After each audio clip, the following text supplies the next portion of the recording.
My brother tried to kiss my wife at Christmas. My parents defended him, calling him the best son. But 3 years later, he extorted them for $50,000, and they finally understood I was right all along. I'm 30 years old. I work in cybersecurity. Basically, I'm an ethical hacker that companies hire to find vulnerabilities in their systems before the bad guys do. And for the last 3 years, I've lived through the worst family saga you can imagine. Like, one of those stories that when you tell people they say, "No way, did that really happen?" Well, yeah, it happened. And I need to get this off my chest because what my brother Nathan did to my wife Isabel at a Christmas party 3 years ago basically destroyed my family. And the worst part of it all is that my parents chose to defend him instead of supporting me until he showed them himself what kind of person he really is. I guess I should start at the beginning, when I still thought I had a normal family. You know, with the typical sibling problems, but nothing out of the ordinary. Nathan was always the baby of the family, 4 years younger than me, and my parents were always a bit softer with him, but I never thought it was anything serious. Let's say it was normal for the younger brother to be allowed certain things. We grew up fine. We had a good relationship. We did things together. Video games, sports, the normal stuff between brothers. I moved out of the house at 22 to live with Isabel. She and I had been dating for like 2 years at that point, and things were going super well. We got married when I was 25 and she was 24, and everything was perfect. I mean, we had our problems like any couple, but nothing serious. My family adored Isabel. My parents always said I'd been very lucky to find her, that she was smart, funny, beautiful, all that. Nathan also seemed to get along well with her. He'd come over to our house for dinner occasionally. We'd all go out together sometimes. Everything normal. The thing is, Nathan was always a bit, how do I say it, competitive with me. But I thought it was a younger brother thing. You know, wanting to prove they were just as good or better. If I bought a car, he had to buy a better one. If I got a promotion at work, he'd talk about how he was about to get something bigger. Looking back, I should have seen it coming. The signs were there, but I was too busy living my life to really notice them. Everything changed 3 years ago at the Christmas party at my parents' house. It was December, freezing cold outside, but inside everything was warm and festive.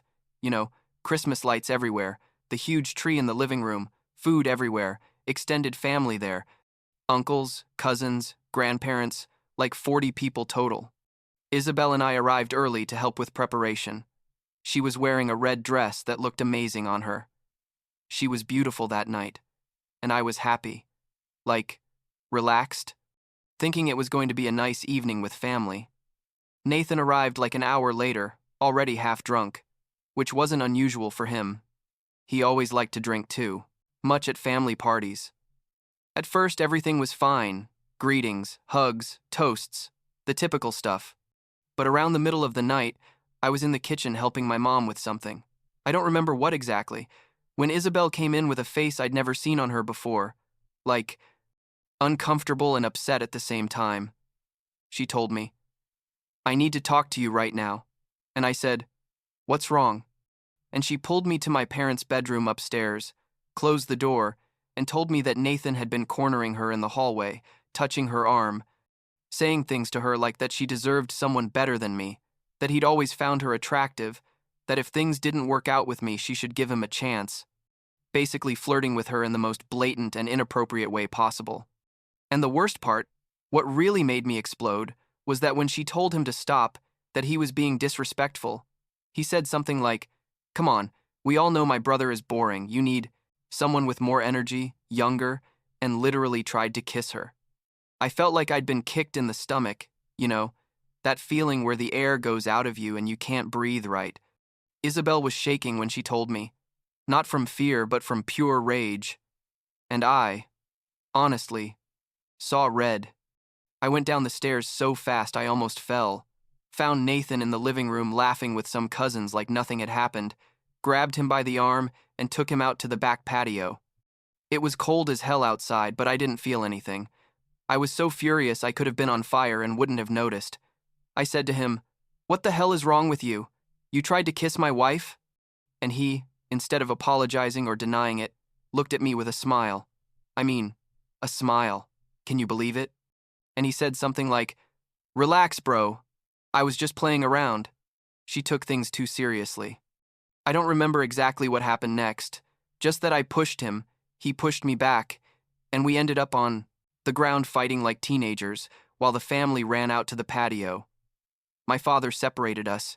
He was yelling, "What's wrong with you two? Are you crazy?" And I, still breathing hard, explained to him in front of everyone what Nathan had done. My mother's face when she found out, like, devastated and horrified. Nathan denied everything, said I was misinterpreting, that he was just being friendly. But Isabel came down at that moment and confirmed every word I'd said, and even added more details about the disgusting things he'd said to her. Everyone went silent, super uncomfortable, and my parents looked both horrified and embarrassed. I took Isabel out of there immediately.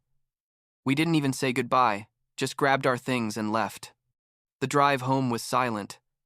Isabel was crying quietly, and I had my hands gripped on the steering wheel, still shaking with rage. When we got home, we stayed up until 4 in the morning talking about what had happened, processing everything. Isabel told me she'd noticed Nathan looking at her weird on previous occasions, but never thought he'd go as far as doing something like that. I felt guilty. Like, how didn't I notice before? How did I let my brother make my wife uncomfortable in my own family? The next day, early in the morning, my father called me. I expected a huge apology, for him to tell me they'd kicked Nathan out of the house, something. But instead he told me we needed to have a family meeting to resolve this, that we were brothers and had to work things out.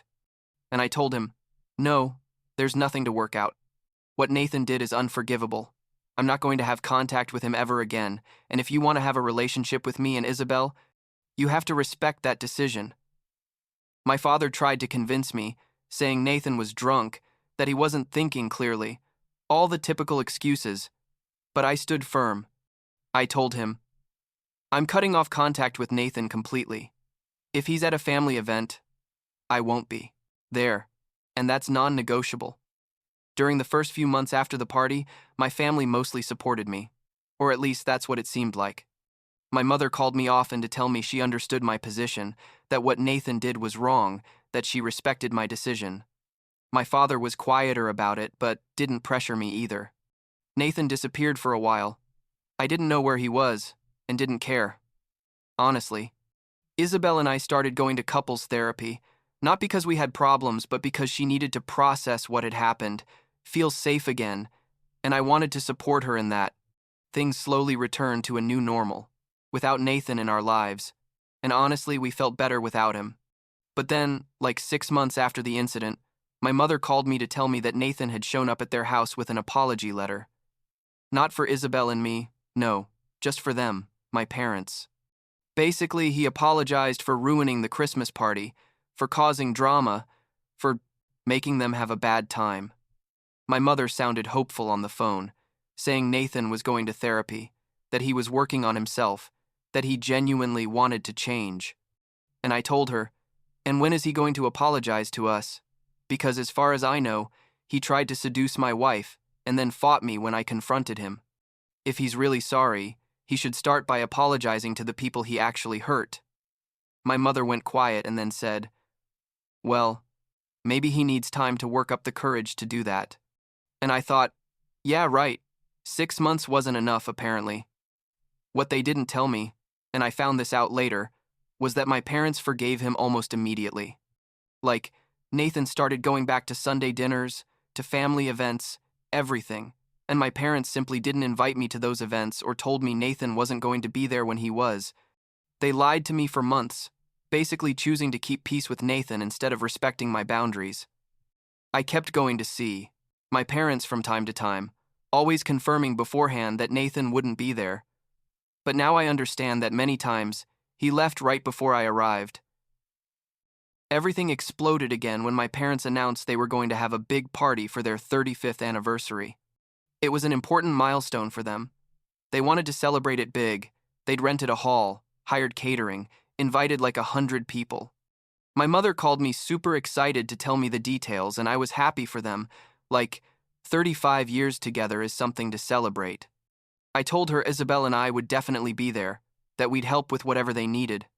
But then, like a week before the event, my cousin sent me a message asking if things were okay between Nathan and me now, because she'd seen in the family group that Nathan was going to be at the party. And I froze, literally just stared at my phone, unable to believe what I was reading. I called my mother immediately, and when she answered, I didn't even greet her. I just said, "Is Nathan going to be at the party?" And she, with that voice you use when you know you got caught doing something wrong, told me, "Well, yes, he's our son too. We can't exclude him from our anniversary." And I told her, "Then I'm not going." Simple. We said from the beginning that if he was there, I wouldn't be. Why did you think this would be different? And she started with the speech about how a lot of time had passed, that we needed to get over this, that we were family, blah, blah, blah. I told her, Nathan never apologized to us, never acknowledged what he did. Why the hell would you think now suddenly everything is fine? And she told me, "Well, maybe if you come to the party you can talk and work things out." And I, honestly, was so angry, I almost hung up right there. But instead, I gave her an ultimatum. I told her, "It's him or me. You decide, but I can't be in the same place as someone who disrespected my wife like that and never took responsibility." My father got into the conversation. They literally put him on the phone, and he gave me the whole speech about family, about forgiving, about not being selfish on their anniversary day. And I told him, "I'm not being selfish. I'm setting healthy boundaries. Something you should have done with Nathan from the beginning." And then my father said something I'll never forget. He said, "Nathan is the better son. He came and apologized. He's been here for us. You've only caused division and drama." I was speechless. Like, had he just told me Nathan was the better son? Nathan, who tried to kiss my wife in their own house? I told them, "You know what? Enjoy your party. Tell your better son I congratulate him for manipulating you so well." And I hung up. Isabel found me sitting in the living room with my head in my hands, still processing what had happened. When I told her what my father had said, she got as angry as I was. But she was also sad for me. She knew how much it hurt that my own parents chose Nathan over me after what he'd done. We decided not to go to the party, obviously, and we blocked my parents for a while because we needed space to process all of this. My uncles and cousins sent us messages asking what had happened, and I briefly explained. Some understood, others thought I was overreacting. Family, you know how it is. The day after the anniversary party, which I guess was a success, because I saw photos on social media of everyone toasting and smiling. My mother called me like 20 times. I didn't answer. I still wasn't ready to talk to them. But then my father sent me a text message that said something like, and I thought, now what?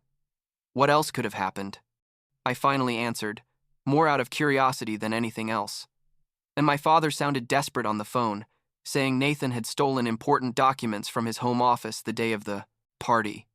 Apparently, while everyone was at the event hall, Nathan went back to the house with some excuse, went into my father's office and took files with confidential information from the company where my father works, contracts, client data, business strategies, everything.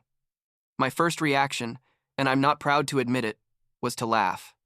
Like, a bitter laugh, because it was so absurdly predictable that Nathan would do something like that. I said to my father, "And you called the police, right?" And he told me no, that they couldn't do that because Nathan was their son, and they didn't want to ruin his life. And I thought, wow, even after this, they're still protecting him. But then my father told me why he was really calling. He told me they needed my help, that since I worked in cybersecurity and knew about systems and digital tracking, I could help them find Nathan and recover the documents. Basically, they were asking me to illegally hack to find my brother who had just stolen documents from my father's work. I told them no, absolutely not. I explained that what they were asking me to do was illegal, that I could lose my professional license, my job, everything, for helping them with this. And besides, I told them, this is exactly what you deserve. You chose Nathan over me. You forgave him without him taking responsibility for his actions. You ignored all the signs that he's a manipulator, and now you're seeing the consequences of that. My mother started crying on the phone, saying how could I be so cruel, that we were family, that they needed my help.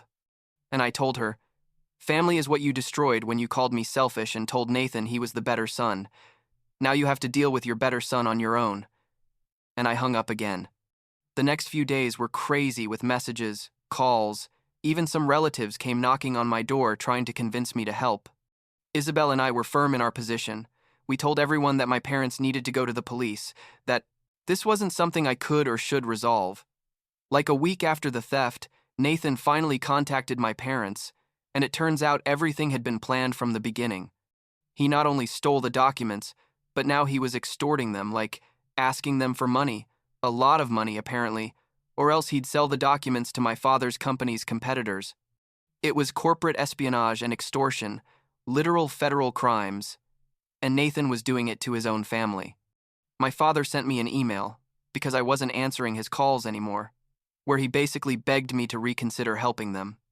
He told me Nathan was asking for a specific amount.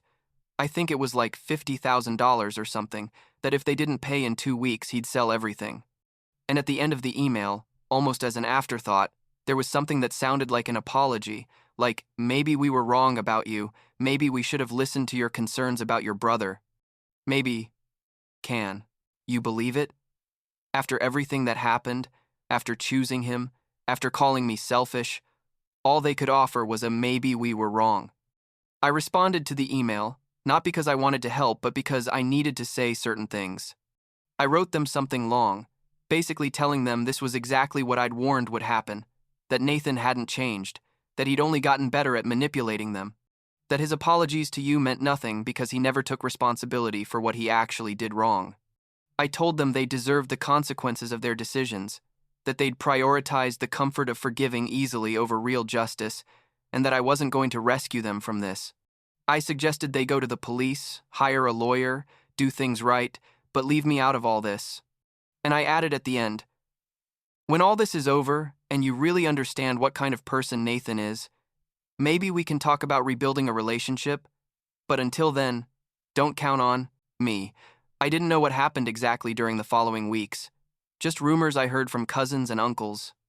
Apparently my parents ended up paying the ransom Nathan was asking for, not the full amount, but a good part of it, and they recovered the documents. They also hired a lawyer to make sure Nathan signed something. I don't know what exactly, probably some kind of legal agreement to protect themselves from future situations. They didn't go to the police, obviously, because that would mean publicly admitting their son had extorted them. Nathan disappeared after that. I was told he'd moved to another state.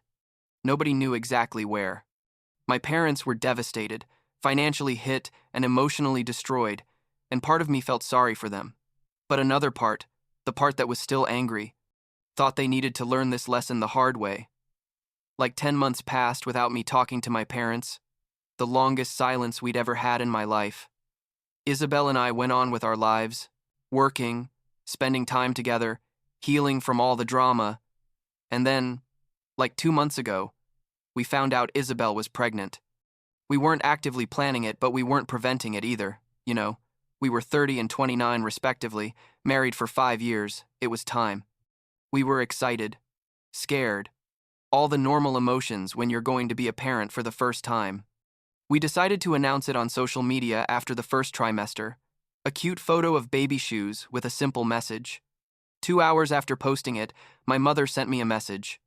It just said, "Congratulations, you're going to be wonderful parents."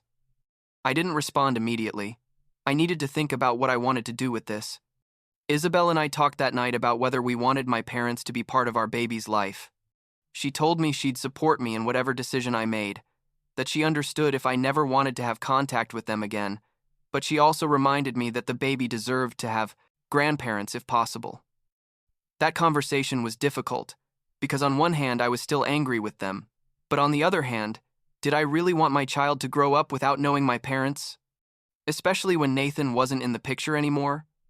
Like a week later, my father sent me another email, longer this time, genuinely apologizing for everything. Not a maybe we were wrong, but a complete acknowledgement that they'd been wrong, that they'd prioritized the illusion of family peace over real justice, that they'd ignored my boundaries and Isabel's, that they should never have said Nathan was the better son. He admitted I'd been right about Nathan all along, that he'd been manipulating them, and they'd been too blind or too stubborn to see it. He told me he understood if I never wanted to talk to them again. but that if there was any possibility of rebuilding a relationship, they'd do whatever was necessary. Isabel and I decided to give them a chance, but with very clear conditions. We told them that if they wanted to be part of our baby's life, they had to completely respect our boundaries, never pressure us about Nathan, never try to force a reconciliation with him, and understand that trust would take a long time to rebuild. We also told them we needed to do family therapy together before the baby was born to make sure we were really on the same page. They accepted everything immediately, no buts or conditions. Like 3 weeks ago, we had our first family therapy session, and honestly, it was weird but productive. My parents cried, I cried, everyone said things that needed to be said. The therapist helped us establish clear boundaries and realistic expectations for the relationship going forward. It wasn't a magic solution. There's still tension. There's still pain to heal. Last week, Isabel and I went to dinner at my parents' house. For the first time in almost 3 years. It was awkward at first, but little by little the conversation flowed. We talked about the baby, about how we were preparing the nursery, about names we were considering, normal things that normal families talk about. I don't know if things will go back to how they were before. Honestly, I don't think they can. Too much happened. But I'm willing to try. For my son, for Isabel, and maybe, just maybe, because deep down I still love them despite everything. Nathan still hasn't shown up. And honestly, I hope he never comes back. Though I know eventually my parents will have to deal with that relationship somehow. For now, we're taking things day by day, step by step, building something new on the ruins of what we had before. Isabel is 6 months along now.